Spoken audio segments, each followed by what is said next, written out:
মাননীয় নিজের বিধানসভায় 40,000-এর বেশি মানুষের নাম বা তুমি ভোট প্রচারে ব্যস্ত, কি বলবে? কোনো একটা নির্দিষ্ট অঞ্চল নিয়ে আলাদা করে কিছু বলার কিছু নেই। আমরা যদি ভোটের বিষয়টাকে দেখি, আসলে ভোটের মধ্যে দিয়ে আমরা এ যাবৎকাল কি পেয়েছি আর কি পাইনি, আর যাদেরকে নির্বাচিত করে তারা কাদের হয়ে কাজ করে, এটা কিন্তু আজকে সবচেয়ে আগে আমাদের বুঝতে হবে।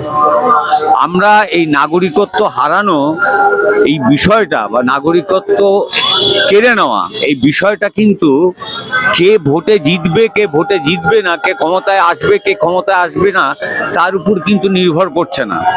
এটা নির্ভর করছে যারা ভোটের মধ্যে দিয়ে ক্ষমতায় আসে তাদেরকে যারা চালায়, তাদের পলিসিকে কোন রাজনৈতিক দল কিভাবে জনগণকে প্রভাবিত করে আনতে পারছে, সেটা একদিকে ইম্পর্টেন্ট।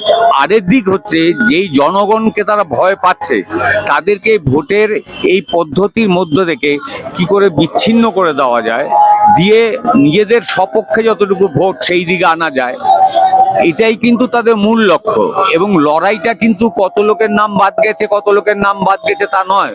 কারণ আপনি যদি দেখবেন যে সরকারগুলিতে আসার যে রাজনৈতিক দলগুলি, তারা কিন্তু এই যে মানুষের নো এনআরসি করা, সিএ করা, কিংবা এই যে নাগরিকত্ব হরণ, এই বিষয়টাকে তারা মুখ্য জায়গায় এনে তাদের লড়াইটাকে তারা নিচ্ছেন না।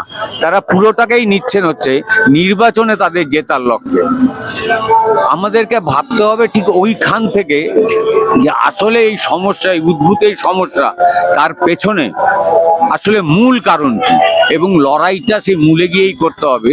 এর বাইরে লড়াই করলে আমরা দেখতে পাচ্ছি ক্ষমতা হস্তান্তরের পরবর্তী সময় থেকে ভারতবর্ষের রাজনৈতিক দলগুলি, সবশেষে বিজেপি, এরা যেমন ফুলে ফেঁপে উঠছে, তার পাশাপাশি ভারতবর্ষের পুঁজিপতিরা তারাও কিন্তু জনগণকে শোষণ করে জনগণের পরের পয়সায় নির্বাচন করিয়ে তাদের নিজেদের কতগুলি প্রতিনিধিকে পার্লামেন্টে পাঠিয়ে তাদের ফেভারে আইন যা হতে পারে সেই কাজগুলি তারা পরপর করে যাচ্ছে।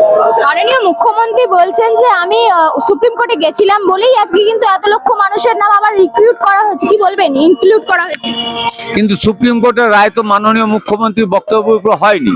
যে প্রথম কেস করেছিল তার কেসের উপরই রায়টা হয়েছে। কিন্তু সে রায়টার থেকে সবচেয়ে বড় যেটা, রায়টা কোন দল কোন ব্যক্তি কে করেছেন কে করেননি এই লড়াইয়ের মধ্যে দিয়ে তারা কিন্তু আসলে নাগরিকত্ব হরণের বিষয়টাকে সামনে আনছে না। তারা যেটা সামনে আনছে সেটা হচ্ছে নির্বাচনে তাদের পক্ষে ভোট চাওয়া।